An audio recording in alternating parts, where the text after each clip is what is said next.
Students இதெல்லாம் நலமாக இருக்கீங்கன்னு நினைக்கிறேன். இப்போதும் பாடம் 3 பாடம் முடிச்சாச்சு. பாடம் 1 உலோகவியல் முடிச்சிட்டோம். அடுத்து பாடம் 5 அணைவு வேதியியல் முடிச்சிருக்கோம். பாடம் 6வது திடநிலைமை முடிச்சிருக்கோம். திடநிலைமையில் இன்றைக்கி 1 வேர்ட் கொஸ்டின்ஸ் மார்க் பண்ணி கொடுத்துருக்கேன். எல்லா கொஸ்டினையும் நீ முதல்ல படிச்சுட்டு புக் பேக்கில் உள்ள கொஸ்டினில் ஆன்சரை மார்க் பண்ணிவிட்டு அதை படிச்சுது. சரியா? அதில் எல்லா கொஸ்டின்ஸும் படிச்சிருப்பேன்னு நினைக்கிறேன். இப்போ 4வது பாடம். இப்போ வந்து பாடம் 11 பார்க்க போகிறோம். சரியா? இது வரைக்கும் 3 பாடம் பார்த்தாச்சு. இப்போ 4வது பாடமாக பாடம் 11 கரிம வேதியியலில் பார்க்க போகிறோம். ஈத்தர்கள்ங்கிற டாபிக் பார்க்க போகிறோம். சரியா? கரிம வேதியியலில் பாடம் 11ல் ஈத்தர்கள் என்ற டாபிக் பார்க்க போகிறோம். சரியா? அது ஈத்தர் அப்படின்னாலே அது கரிம சேர்மத்தில் காணப்படும் ஆக்சிஜன் அணுவானது ஆல்கைல் மற்றும் அரைல் தொகுதியுடன் பிணைக்கப்பட்டுள்ளதாகும். சரியா? ஈத்தர்கள் என்பது கரிம சேர்மத்தில் காணப்படும் ஆக்சிஜன் அணுவானது அல்கைல் மற்றும் அரைல் தொகுதியுடன் பிணைக்கப்பட்டுள்ளது. சரியா? அப்ப ஈத்தர்களுக்கு பொதுவான மூலக்கூறு வாய்ப்பாடு வந்து ROR. சரியா? R என்பது அல்கைல் தொகுதியா இருக்கலாம் அல்லது அரைல் தொகுதியா இருக்கலாம். O என்பது ஆக்சிஜன் அணு. சரியா? O என்பது ஆக்சிஜன்.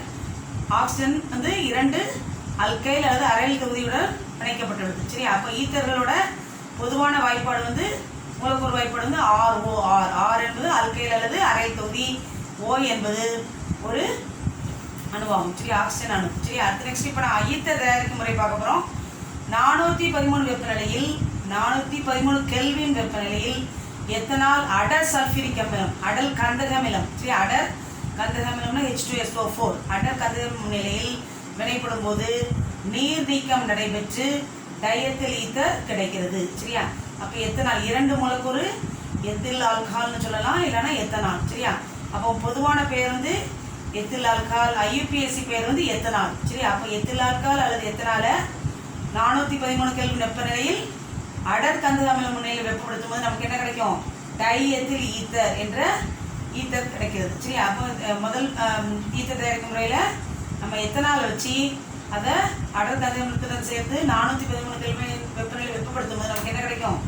டைஎத்தில் ஈத்தர். C2H5 தான் CH3CH2ன்னு பிரித்து எழுதிருக்கு. சரியா? C2H5 தான் CH3CH2ன்னு எழுதிருக்கு. சரியா? அப்போ CH3CH2 ஆக்சிஜன் O, CH2CH3. அப்போ 2 எத்தில் தொகுதி இருக்கனால இது என்னன்னு சொல்கிறோம்?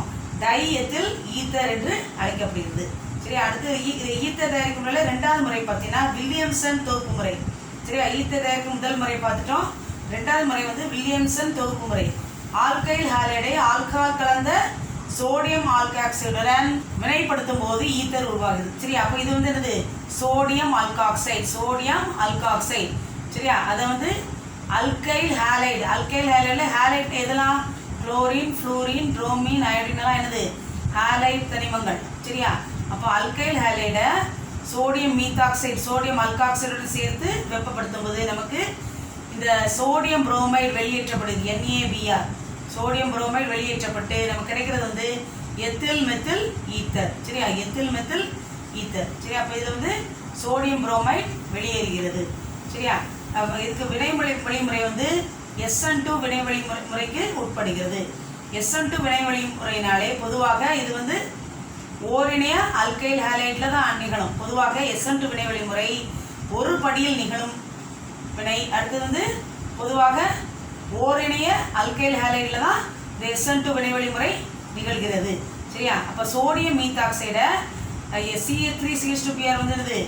எத்தில் அல்கைல் புரோமைடு அல்லது எத்தில் புரோமைடு. அதை வெப்பப்படுத்தும் போது நமக்கு என்ன கிடைக்கும்? CH3. இதில் வந்து என்னாகும்? இந்த ஹாலைடு அயனி வந்து இதோட சேரும் Na+ஓட சேர்ந்து NaBr-ஆக வெளியேறிவிடும். அப்போ மீதி உள்ளது CH3O, C2H5 சொல்லலாம், இல்லைன்னா CH3CH2. சரியா? அப்போ இந்த ஹாலைடு அயனி வந்து Na+ஓட சேர்ந்து NaBr-ஐ வெளியேறிவிடும். மீதி உள்ளது வந்து நமக்கு CH3O, CH3CH2. சரியா? CH3CH2 C2H5ன்னு எழுதலாம். அப்போ CH3C2H5O C2H5. CH3O C2H5 என்பது எத்தில் மெத்தில் ஈத்தர். சரியா? இது எத்தில் தொகுதி. C2H5 வந்து எத்தில் தொகுதி. CH3 வந்து மெத்தில் தொகுதி. அப்போ இதுக்கு ஒரு எத்தில் தொகுதி இருக்குது, இங்கே ஒரு மெத்தில் தொகுதி. அதனால் எத்தில் மெத்தில் ஈத்தர். சரியா? அப்போ பொதுவாக SN2 வில்லியம்சன் தொகுப்பு முறை வந்து SN2 வினைவழி முறைக்கு உட்படுகிறது. சரியா? அடுத்த வில்லியம்சன் தொகுப்புமுறை இம்பார்ட்டன்ட் 2 மார்க் கொஸ்டின். சரியா? வில்லியம்சன் தொகுப்புமுறை இம்பார்ட்டன்ட் 2 மார்க் கொஸ்டின். அடுத்த மூணாவது ஈத்தர் தயாரிக்கும் முறை பாரு. ஆல்கஹால் டயசோமீத்தேனுடன் ஃப்ளூரோ போரிக் அமிலத்துடன் அது வந்து வினையூக்கியாக செயல்படுகிறது. சரியா? ஃப்ளூரோ போரிக் அமிலம் வந்து வினையூக்கியாக செயல்படுகிறது. வினையூக்கி நிலையில் வினை புரிந்து ஈத்தர் உருவாகிறது. சரியா? ஆல்கஹால் டயசோமீத்தேன். ஆல்கஹால் வந்து ethyl alcohol CH3CH2 ethyl alcohol plus CH3N2 டயசோமீத்தேன். அப்போ எத்தில் ஆல்கஹால் டயசோமீத்தேனுடன் என்ன வினையூக்கி? ஃப்ளூரோ போரிக் அமிலம். ஃப்ளூரோ போரிக் அமிலம் தான் HbF4 முன்னிலையில் வினை புரிந்து வெப்பப்படுத்தப்பட்டு நமக்கு என்ன கிடைக்கும்? நைட்ரஜன் வாயு வெளியேறுகிறது. மீதி உள்ளது எத்தில் மெத்தில் ஈத்தர் உருவாகிறது. சரியா? அப்போ இது வரைக்கும் நம்ம 3 விதமான ஈத்தர் தயாரிக்கும் முறை பார்த்துட்டோம். சரியா? இப்போ அதோட ஈத்தரின் பண்புகள் பார்க்க போகிறோம். இயற் பண்புகள் பார்த்தீங்கன்னா இது முனைவுத்தன்மை. ஈத்தர்கள் பொதுவாக முனைவுத்தன்மை உடையது. ஈத்தர்களின் கொதிநிலை ஒத்த அல்கைன்களை விட அதிகமாக, அதனை ஒத்த ஆல்கைனோட குறைவாகவும் உள்ளது. சரியா? ஆல்கைனோட அதிகமாக இருக்கும், அதுபோல ஆல்கஹாலோட குறையாகும். அப்போ ஈத்தரின் முனைவுத்தன்மை உடையது. கொதிநிலை பார்த்தீங்கன்னா ஈத்தர்களின் கொதிநிலை ஒத்த ஆல்கைனோட அதிகமாக இருக்கும், ஒத்த ஆல்கஹாலோட குறைவாக உள்ளது. சரியா? அடுத்து வேதி பண்புகள். சரியா? வேதி பண்புகள் முதல் பண்பு பார்த்தீங்கன்னா கருக்கவர் பதிலீட்டு வினை. சரியா? கருக்கவர் பதிலீட்டு வினை. சரியா? அதில் பார்க்க போகிறோம். கருக்கவர் பதிலீட்டு வினைன்னா என்னன்னு சொல்கிறேன். பொதுவாக ஹைட்ரஜன் புரோமைடு அல்லது ஹைட்ரஜன் அயோடைடுடன் ஈத்தர் வந்து கருக்கவர் பதிலீட்டு வினையில் ஈடுபடுகிறது. சரியா?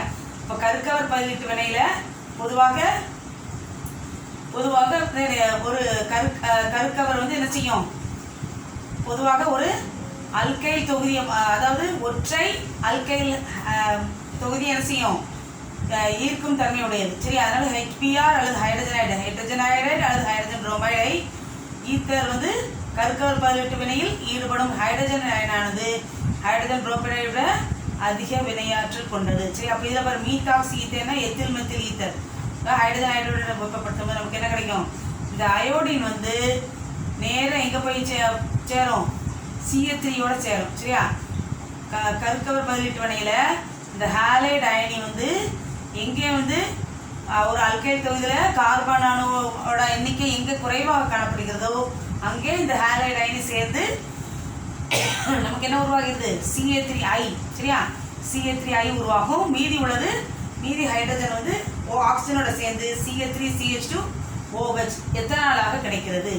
அப்போது கருக்கவர் பதிலீட்டு வினையில் ஈத்தர் வந்து ஹைட்ரஜன் அயோடைடு வினை புரியும் போது அயோடின் வந்து என்ன செய்யுது? அந்த ஹாலைடு அயனியான அயோடின் எங்கே போய் சேர்கிறது? எங்கே கார்பன் அணுவின் எண்ணிக்கை அல்கைல் தொகுதியில் குறைவாக காணப்படுகிறதோ அதில் சேர்ந்து CH3I ஆக மாறிவிடும். CH3I. சரியா? அப்போ மெத்தில் அயோடைடு. மீதி உள்ள ஹைட்ரஜன் ஆக்சிஜனுடன் இணைந்து CH3CH2OH எத்தனாலாக கிடைக்கிறது. அதே மாதிரி தான் பாரு, இது மீத்தாக்சி ஈத்தேன் பார்த்தோம். அடுத்து மீத்தாக்சி பென்சீன் C6H5OC வந்து மீத்தாக்சி பென்சீன். அது ஹைட்ரஜனுடன் வினைப்படுத்தி நம்ம வெப்பப்படுத்தும் போது நமக்கு என்ன கிடைக்கும்? அதே மாதிரி அயோடின் வந்து C6H5ஓட சேர்ந்து நமக்கு என்ன கிடைக்கும்? ஃபீனால்ஸ். CH3 வந்து குறைந்த கார்பன் அணுவை கொண்டுள்ள அல்கைல் தொகுதி. அதனால் CH3I ப்ளஸ் மீதி ஹைட்ரஜன் வந்து எங்கே சேரும்? ஆக்சிஜனுடன் இணைந்து C6H5OH. C6H5OH என்பது ஃபீனால் என்று அழைக்கப்படுகிறது. சரியா? இது அப்போது கருக்கவர் பதிலீட்டு வினையில் ஹைட்ரஜன் அயோடைடு வந்து அதிக வினையாற்றல் கொண்டதாக செயல்படுகிறது. சரியா? இப்போ இதில் வந்து வினை வழிமுறை பார்த்தோம்னா பொதுவாக ஓரினை ஆல்கைல் தொகுதி தான் என்னது? SN2 வினை முறையை நிகழ்த்துகிறது. சரியா? அப்போது ஒரு SN2 வினை நிகழ்கிறதுனாலே அங்கே என்ன அர்த்தம்? ஓரினை ஆல்கைல் தொகுதி இருக்கணும். சரியா? ஓரினை ஆல்கைல் தொகுதி இருந்தால் மட்டுமே SN2 வினை வழிமுறை சாத்தியமாகும். சரியா? அப்போ ஈத்தரில் புரோட்டானேற்றம் நடைபெற்று உடன் ஹாலைடு அயனி வினைபுரிய பொதுவாக ஈத்தரில் புரோட்டானேற்றம் நடைபெற வேண்டும். சரியா? நடைபெற்ற பின்னர் தான் ஹாலைடு அயனி வினைபுரிய ஆரம்பிக்கும். இந்த ஹாலைடு அயனி ஈத்தர் ஆக்சிஜனுடன் 2 அல்கைல் தொகுதியில் எந்த தொகுதியில் கொண்ட கொள்ளிட தடை எங்கே குறைவாக உள்ளதோ அத்தொகுதியுடன் வினைபுரிகிறது. சரி, அப்போ இந்த ஹாலைடு அயனி எங்கே சொன்ன கொள்ளிட தடை எங்கே இருக்கும்? எந்த அல்கைல் தொகுதியில் இருக்கும்? இங்கு கார்பன் அணுவின் எண்ணிக்கை அல்கைல் தொகுதியில் குறைவாக காணப்படுகிறதோ அங்கே அந்த ஹாலைடு அயனி போய் சேர்ந்து சேர்மத்தை உருவாக்கும். சரியா? அப்போ ஹாலைடு அயனி ஈத்தர் ஆக்சிஜனுடன் முதல்ல வந்து புரோட்டானேற்றம், ஈத்தரில் புரோட்டானேற்றம் நடைபெறும். அதுக்கப்புறம் ஹாலைடு அயனி ஈத்தரில் உள்ள ஆக்சிஜனுடன் 2 ஆல்கைல் தொகுதியில் எந்த தொகுதியில் கொள்ளிட தடை குறைவாக காணப்படுகிறது அத்தொகுதியுடன் வினைபுரிகிறது. சரியா? இது எடுத்துக்கிட்டீங்கன்னா இது வந்து எத்தில் மெத்தில் ஈத்தர். சரியா? இதில் ஹைட்ரஜன் அயோடைடு வினைபுரிகிறது. ஹைட்ரஜன் அயோடைடு இதில் அயோடின் வந்து எங்கே சேருது? கொள்ளிட விசை எங்கே குறைவாக காணப்படுகிறது. சரியா? கொள்ளிட தடை எங்கே குறைவாகப்படுகிறதோ அங்கே வந்து ஹாலைடு அயனி அதனுடன் இணையும். சரி, அப்போ இங்கே வந்து அயோடின் வந்து இங்கே இப்போ கொள்ளிட தடை வந்து இங்கே குறைவாக காணப்படுகிறது. ஏன்னா இது வந்து இந்த அல்கைல் தொகுதி எந்த அல்கைல் தொகுதியில் கார்பன் அணுவின் எண்ணிக்கை குறைவாக காணப்படுகிறது அங்கே ஹாலைடு அயனி சேரும். அப்போ CH3 ஐயாக மாறிடும். மீதி உள்ள ஹைட்ரஜன் ஆக்சிஜன் இணைந்து CH3CH2OH எத்தனாலாக மாறிவிடும். சரி, இது வந்து அயோடோமீத்தேன் வந்து IUPAC பெயர். பொதுவான பெயர் வந்து மெத்தில் அயோடைடு. அதிக அளவு ஹைட்ரஜன் அயோடைடு அல்லது HBr சேர்க்கும்போது ஆல்கால் மற்றும் ஆல்கைல் ஹாலைடை தருகிறது. சரி, அப்போ அதிக அளவு நம்ம எத்தனாலோட ஆல்கால் அதிக அளவு ஹைட்ரஜன் புரோமைட் சேர்க்கும்போது நமக்கு என்ன கிடைக்கும்? புரோமோமீத்தேன் உருவாகிறது. சரியா? அப்போ SN2 வினைகள் பொதுவாக ஓரினிய ஆல்கைல் தொகுதி இருந்தால் மட்டுமே நிகழக்கூடியதாக இருக்கும். அதில் முதல் பொதுவாக SN2 வினை வந்து 2 படிகளை கொண்டுள்ளது. முதல்ல வந்து புரோட்டானேற்றம் நடைபெறும். இரண்டாவதாக புரோட்டானேற்றம் அடைந்து நமக்கு என்ன கிடைக்கும்? ஹாலைடு அயனி கொள்ளிட தடை எதுக்கு எந்த அல்கைல் தொகுதியில் குறைவாக காணப்படுகிறது அதில் ஹாலைடு அயனி சேர்ந்து ஒரு சேர்மத்தை உருவாக்கும். பொதுவாக SN2 கருக்கவர் பதிலீட்டு வினை வந்து பொதுவாக ஒரே ஒரு படியில் மட்டுமே நிகழும் தன்மையுடையது. சரியா? அப்போ ஒரே படி புரோட்டானேற்றமும் ஒரே படியில் நிகழ்ந்து அப்புறம் ஹாலைடு அயனியும் எந்த அல்கைல் தொகுதியில் கார்பன் குறைவாக காணப்படுதோ அங்கே இணைந்து நமக்கு ஒரே படியில் விளைபொருளை தருகிறது. சரியா? அடுத்த நெக்ஸ்ட் பாருங்க, ஈத்தர்களில் காணப்படும் சுய ஆக்சிஜனேற்றம். வளிமண்டல ஆக்சிஜன் முன்னிலையில் ஈத்தர்கள் மெதுவாக ஆக்சிஜனேற்றம் அடைந்து ஹைட்ரோ பெராக்சைடு. சரியா? ஹைட்ரோ பெராக்சைடு மற்றும் டை அல்கைல் பெராக்சைடு தருகிறது. சரி, அப்போ சுய ஆக்சிஜனேற்றம்னாலே என்னது? அந்த ஈத்தர்ல வந்து என்னது? அதிக அளவு ஆக்சிஜன் சுயமாக ஈத்தருடன் இணைந்து என்ன கிடைக்குது? விளைபொருள் பெராக்சைடு மற்றும் டை அல்கைல் பெராக்சைடு தருகிறது. இவ்வாறு ஆக்சிஜனுடன் தானாக நடக்கும் வினைக்கு சுய ஆக்சிஜனேற்ற வினை என்று அழைக்கப்படுகிறது. ஆக்சிஜன் வந்து தானாக ஈத்தருடன் வினை புரிந்து ஹைட்ரோ பெராக்சைடு மற்றும் டை அல்கைல் பெராக்சைடு தருவதால் இந்த வினை என்ன சொல்றோம்? சுய ஆக்சிஜனேற்ற வினை என்று அழைக்கப்படுகிறது. கேட்கலாம், சுய ஆக்சிஜனேற்ற வினை என்றால் என்ன? ஈத்தரில் காணப்படும் சுய ஆக்சிஜனேற்ற வினையை விளக்குன்னு கேட்கலாம். Important 2 mark question. இது 2 மார்க் அல்லது 3 மார்க்ல கேட்கலாம். சுய ஆக்சிஜனேற்ற வினைக்கு எடுத்துக்காட்டு பாரு. டை எத்தில் ஈத்தர் CH3CH2னாலே அது C2H5. C2H5 தான் CH2CH3 எழுதியிருக்கோம். அப்போ இது வந்து டை எத்தில் ஈத்தர். இதில் அதிக அளவு ஆக்சிஜன் செலுத்தும் போது என்ன கிடைக்கும்? முதல்ல ஒரு விளைபொருள் என்ன கிடைக்கும்னா இந்த ஆக்சிஜனோட இன்னொரு ஆக்சிஜன் சேர்ந்து நமக்கு டைஎத்தில் பெராக்சைடு கிடைக்கிறது. சரியா? டைஎத்தில் பெராக்சைடு. சரியா? அடுத்து பாரு, அதுக்கு இன்னொரு பாசிபிலிட்டி என்னன்னா CH3CH2O இதில் ஒரு ஹைட்ரஜன் மேலே போய் OOH வந்துடும். மீதி உள்ள CH3 அப்படி எழுதிடணும். சரியா? அப்போது இங்கே பிளவு ஏற்பட்டு ஹைட்ரஜன் அணுவானது பிளவு ஏற்பட்டு இதோட 2 ஆக்சிஜன் சேர்ந்து ஒரு ஹைட்ரஜன் இந்த பக்கம் இங்கே ஒரு CH3. சரியா? அப்போது 2 விளைபொருள் உருவாவதற்கு சாத்தியமாகிறது. அப்போது டைஎத்தில் ஈத்தரை அதிக அளவு ஆக்சிஜனுடன் வினை புரிந்து என்ன செய்யுது? Hydro peroxide. சரியா? ஈத்தாக்சி எத்தில் ஹைட்ரோ பெராக்சைடும் டைஎத்தில் பெராக்சைடும் தருகிறது. சரியா? இவ்வாறு ஆக்சிஜன் வளிமண்டல ஆக்சிஜன் முன்னிலையில் ஈத்தர் தானாகவே சுயமாக ஆக்சிஜனேற்றம் அடைந்து ஹைட்ரோ பெராக்சைடு மற்றும் டைஎத்தில் பெராக்சைடு தருவதனால அது என்னன்னு சொல்றோம்? சுய ஆக்சிஜனேற்றம் என்று அழைக்கப்படுகிறது. சரி, அடுத்து நெக்ஸ்ட் டைஎத்தில் ஈத்தரின் வினைகள் பார்க்கலாம். டைஎத்தில் ஈத்தரில் காணப்படும் வினைகள் பொதுவாக டைஎத்தில் ஈத்தர் பாஸ்பரஸ் பென்டாக்ளோரைடு PCl5. சரியா? PCl5 வினை புரிந்து 2 மூலக்கூறு எத்தில் குளோரைடு தருகிறது. சரி, அதுல இருந்து POCl3 வெளியேறுகிறது. POCl3 பாஸ்பரல் குளோரைடு வெளியேறுகிறது. சரி, அடுத்த டைஎத்தில் ஈத்தர் வந்து நீர சல்ஃபரிக் அமிலம் நீரிய கந்தக அமிலம் வினை புரிந்து நீரேற்றம் அடைந்து என்ன கிடைக்குது? எத்தில் ஆல்கஹால் கிடைக்குது அல்லது எத்தனால். அடுத்து பார்த்தீங்கன்னா 3வது வினை டைஎத்தில் ஈத்தர் அசிட்டைல் குளோரைடு மற்றும் நீரற்ற ஜிங்க் குளோரைடு முன்னிலை வினை புரிந்து எத்தில் குளோரைடை தருகிறது. அடுத்த 4வது டைஎத்தில் ஈத்தர் வினை பார்த்தீங்கன்னா டைஎத்தில் ஈத்தர் குளோரினுடன் ஒளி முன்னிலையில் வினைபுரிந்து எல்லா ஹைட்ரஜன் தொகுதியும் என்னதான் மாறுது, குளோரினாக மாற்றப்படுகிறது. இங்கே CCl3 CCl2, அது மாதிரி இங்கே CCl2 CCl3. சரியா? அப்போ எல்லா ஹைட்ரஜனும் குளோரின் அயனியாக மாற்றப்படுகிறது. இதெல்லாம் டைஎத்தில் ஈதரில் காணப்படும் முக்கிய வினைகள். கேட்கலாம், நிரப்புகன்னு சொல்லி கொடுத்துடலாம். டைஎத்தில் ஈதர் கொடுத்து ப்ளஸ் PCl5 டேஷ் போட்டு வினை பின்வரும் வினையை நிரப்புகன்னு கொடுத்து கேட்கலாம். சரி, அதனால் இதை பார்த்து வச்சுக்கோ. அடுத்து பார்த்தீங்கன்னா அரோமேட்டிக் எலக்ட்ரான் கவர் பதிலீட்டு வினை. நம்ம முதல்ல கருக்கவர் பதிலீட்டு வினை பார்த்தோம். இப்போ அரோமேட்டிக் சேர்மத்தில் காணப்படுற வினைங்கனால அரோமேட்டிக் எலக்ட்ரான் கவர் பதிலீட்டு வினையை பார்க்க போகிறோம். சரி, இதில் முக்கியமானது வந்து ஆல்காக்சி தொகுதி. அரோமேட்டிக் எலக்ட்ரான் கவர் பதிலீட்டு வினையில் ஆல்காக்சி தொகுதி என்பது OR என்ற குறியீட்டால் குறிக்கப்படுகிறது. ஆல்காக்சி தொகுதியில் R என்பது அல்கைல் தொகுதி. R என்பது அல்கைல் தொகுதி. ஆல்காக்சி தொகுதி அரோமேட்டிக் வளையத்தை எலக்ட்ரான் கவர் பதிலீட்டு வினைக்கு தூண்டுகிறது. சரி, அப்போ இந்த ஆல்காக்சி தொகுதி தான் என்ன செய்யும், அரோமேட்டிக் வளையத்தில் உள்ள எலக்ட்ரான் கவர் பதிலீட்டு வினை நடைபெறுவதற்கு உதவி புரிகிறது. மேலும் இது ஆர்த்தோ பேரா வழிநடத்தும் தொகுதி. ஆர்த்தோ பேரா மற்றும் வழிநடத்தும் தொகுதியாகும். இது ஆல்காக்சி தொகுதி. சரி, அதில் முதல்ல அரோமேட்டிக் அரோமேட்டிக் எலக்ட்ரான் கவர் பதிலீட்டு வினையில முதல்ல பார்க்க போகிறது ஹாலஜனைட்டம். சரி, அனிசோல். ஹாலஜனைட்டில் முதல்ல பார்க்க போகிறது அனிசோல். C6H5OCl3 அனிசோல் என்று அழைக்கப்படுகிறது. அசிட்டிக் அமிலம் கலந்த புரோமினுடன் வினைவேக மாற்றி இல்லாத சூழ்நிலையிலும் புரோமினேற்றம் அடைந்து பாரா புரோமோ அனிசோல் என்ற முக்கிய விளைபொருளை தருகிறது. சரியா? அப்போ அனிசோலை அசிட்டிக் அமிலம் கலந்த புரோமினுடன் வினைவேக மாற்றி இல்லாமல் புரோமினேற்றம் செய்யும் போது என்ன கிடைக்கும், பாரா புரோமோ அனிசோல். இதுதான் அனிசோல். C6H5OCl3 என்பது அனிசோல்.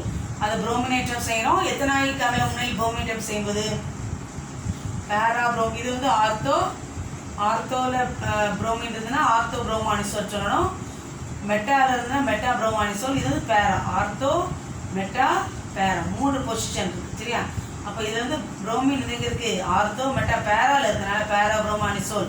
இதில் புரோமின் எங்கே இருக்குது, ஆர்த்தோவில் இருக்கிறனால ஆர்த்தோ புரோமோ அனிசோல். சரி, நமக்கு கிடைக்கிற முதன்மை விளைபொருள் வந்து பேரா புரோமோ அனிசோல்.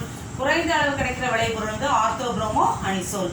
சரி, எதையும் பார்த்து வச்சுக்கோ. கேட்கலாம், அனிசோலை புரோமினேற்றம் செய்யும் போது கிடைக்கும் விளைபொருளை விவரின்னு கேட்டால் என்ன எழுதணும், பேரா புரோமோ அனிசோல் மற்றும் ஆர்த்தோ புரோமோ அனிசோல் என்ற கிடைக்குதுன்னு எழுதணும். அடுத்து ரெண்டாவது வினை பார்த்தீங்கன்னா நைட்ரோ ஏற்றம். அனிசோலை நைட்ரோ ஏற்ற கலவை. நைட்ரோ ஏற்ற கலவைனாலே அடக்கந்தகம் மற்றும் அட நைட்ரிக் அமிலம் உடன் வினைப்படுத்தும் போது என்ன கிடைக்கும், ஆர்த்தோ நைட்ரோ அனிசோல் மற்றும் பேரா நைட்ரோ அனிசோல் உருவாகிறது. அப்போ நைட்ரோ ஏற்றம்னாலே அடற்கந்தக அமிலம் மற்றும் அடர் சல்ஃபியூரிக் அமிலம். சரியா? அப்போ அனிசோலை நைட்ரோ ஏற்றம் செய்யும்போது நமக்கு என்ன கிடைக்கும், ஆர்த்தோ நைட்ரோ அனிசோல் மற்றும் பேரா நைட்ரோ அனிசோல் கிடைக்கிறது. சரியா? இதில் பேரா நைட்ரோ அனிசோல் வந்து முதன்மையான விளைபொருளாக கிடைக்கிறது.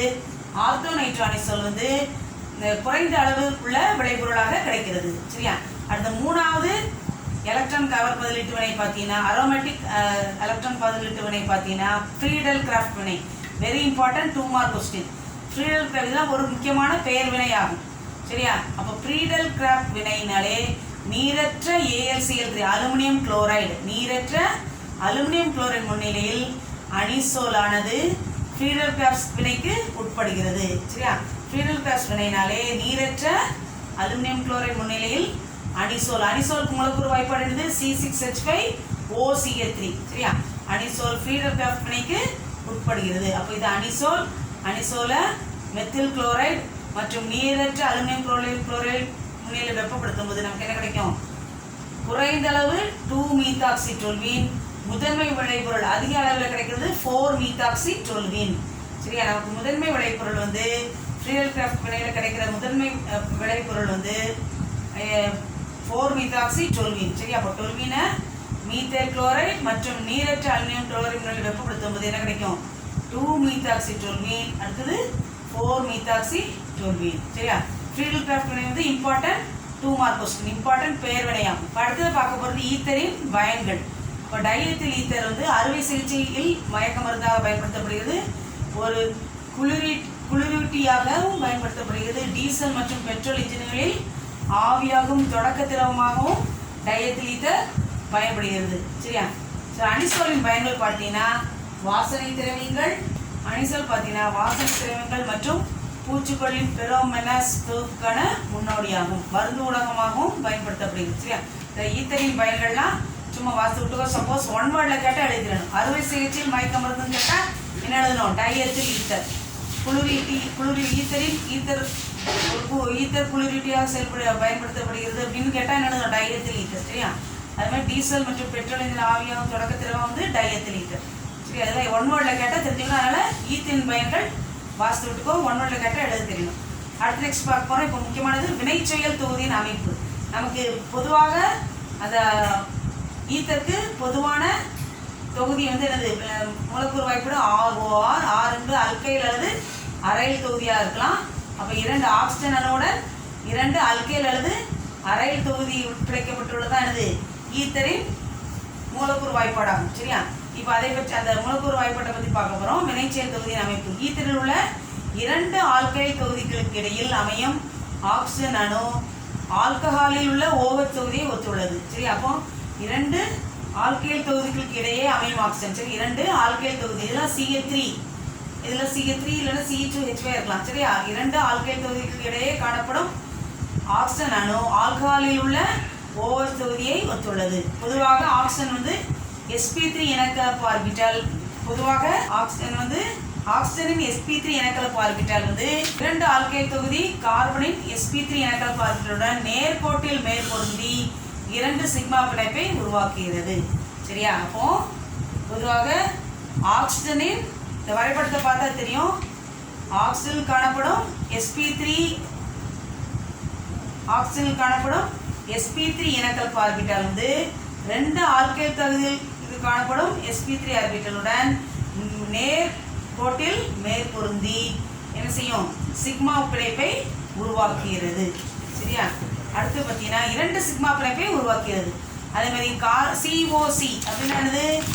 இதோட பிணைப்பு கோணம் COC. சரியா? 2 அல்கைல் தொகுதியில் உள்ள கார்பன், 2 அல்கைல் தொகுதியில் உள்ள கார்பன், இங்கே ஆக்சிஜன். சரியா? அப்போ அந்த COC இடையில் உள்ள பிணைப்பு கோணம் வந்து பொதுவாக நான்முகி பிணைப்பு கோணத்தை விட சற்று அதிகமாக இருக்கும். COC பிணைப்பு கோணத்தில் உள்ள கோணம் வந்து நான்முகி பிணைப்பு கோணத்தை விட சற்று அதிகமாக காணப்படுகிறது. இதற்கு முக்கிய காரணம் 2 பெரிய அல்கைல் தொகுதிக்கிடையே விளக்கீடு காணப்படுகிறது. விளக்கு இடையீடு காணப்படுகிறது. 2 பெரிய அல்கைல் தொகுதிகளுக்கிடையே என்னது? விளக்கு இடையீடு காணப்படுகிறதுனால என்ன ஆகுது? இதோட நான்முகி பிணைப்பு கோணத்தை காட்டிலும் COC பிணைப்பு கோணம் அதிகமாக காணப்படுகிறது. சரியா? இப்போ இது வரைக்கும் ஈத்தரோட டாபிக் இது வரை முடிச்சிட்டோம். அப்போ கரிம வேதியியலில் பாடம் 11ல் ஈத்தருங்கிற டாபிக் முடிச்சிருக்கோம். சரியா? அதனால் ஈத்தரில் முக்கியமாக படிக்க வேண்டியது வில்லியம்சன் தொகுப்பு முறை, ஈத்தர் தயாரிக்கும் முறை படிக்கணும். அடுத்தது கருக்கவர் பதிலீட்டு வினை, அதில் SN2 வினை வழிமுறை எப்படி நடக்கிறது, வில்லியம்சன் தொகுப்பு முறையில் உள்ள SN2 வினையை படிக்கணும். கருக்கவர் பதிலீட்டு வினை படிக்கணும். அடுத்து நெக்ஸ்ட்டு ஈத்தரின் பயன்கள் வாசி விடணும். அது போக அந்த எலக்ட்ரான் கவர் பதிலீட்டு வினையில் உள்ள வினைகள் ஹாலஜனேற்றம், அப்புறம் ஃப்ரீடல் கிராஃப்ட் வினையில் முக்கியமான வினை, இம்பார்ட்டன்ட் 2 மார்க் கொஸ்டின். சரியா? இது இன்னைக்கு வந்து 6வது பாடத்தில் திடநிலைமை பாடத்தில் 1 வேர்ட் மார்க் பண்ணி அனுப்பியிருக்கிறேன். நீங்கள் அந்த 1 வேர்ட் அவ்வளோ படிச்சுட்டு புக் பேக்கில் உள்ள கொஸ்டின்ஸில் அவ்வளோத்துக்கு ஆன்சர் வந்து பார்க்காம மார்க் பண்ணுங்க. உங்களுடைய டெக்ஸ்ட் புக் எடுத்து 6வது பாடத்தில் 1 வேர்டை நான் கொடுத்துருக்க 1 வேர்டை வச்சு படிச்சுட்டு அதுக்கப்புறம் என்ன செய்யணும்? 6வது பாடத்தில் உள்ள புக் பேக் 1 வேர்டை மார்க் பண்ணிடுது. சரியா? இப்போ நான் சொல்கிற மாதிரி படிச்சுட்டே வந்தால் தான் கஷ்டம்லாம் படிக்க முடியும். ஸ்கூல் ரீஓப்பன் ஆகிறது எப்போங்கிறது தெரியல. அதனால் நான் சொல்கிற மாதிரி படித்தீங்கன்னா உனக்கு ஈஸியாக இருக்கும். இது வரைக்கும் அப்போது 3 பாடம் முடிச்சாச்சு. உலோகவியல், அடுத்து நெக்ஸ்ட்டு அணைவு வேதியியல், அடுத்தது திடநிலைமை, 3 பாடம் முடிச்சாச்சு. இப்போ இன்றைக்கி கரிம வேதியியல் ஆரம்பித்து ஈத்தர் முடிச்சிருக்கோம். கரிம வேதியியலில் ஒரு போர்ஷன் தான் ஈத்தர். சரியா? அதனால் ஈத்தருங்கிற டாப்பிக்கே முடிச்சிருக்கேன். சரி, எல்லோரும் கோஆப்ரேட் பண்ணி ஒழுங்காக படித்து கெமிஸ்ட்ரி நோட்டில் எழுதணும். 6வது பாடத்தில் உள்ள அவ்வளோ புக் பேக் கொஸ்டினையும் படித்து என்ன செய்யணும்? கெமிஸ்ட்ரி நோட்டில் கண்டிப்பாக எழுத வேண்டும். 6வது பாடத்தில் உள்ள அனைத்து புக் பேக் கொஸ்டினையும் படித்து கெமிஸ்ட்ரி நோட்டில் எழுத வேண்டும். செய்வேன் நம்புகிறேன். தேங்க்யூ.